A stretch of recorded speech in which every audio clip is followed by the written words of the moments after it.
বাক্যের কয়টি অংশ ভাগ করা যায় কি কি? গঠনগত দিক থেকে বাক্যকে কটি শ্রেণীতে ভাগ করা যায় ও কি কি?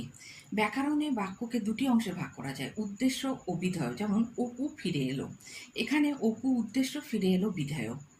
গঠনগত দিক থেকে বাক্যকে তিনটি শ্রেণীতে ভাগ করা যায়, সরল বাক্য, জটিল বাক্য, যৌগিক বাক্য।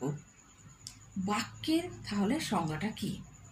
যে পদসমূহের দ্বারা মনের ভাব সম্পূর্ণরূপে প্রকাশিত হয় তাদের সমষ্টিকে বাক্য বলে। সরল বাক্য কাকে বলে? উদাহরণ দিন। যে বাক্যে একটিমাত্র উদ্দেশ্য ও একটিমাত্র বিধেয় থাকে তাই হলো সরল বাক্য।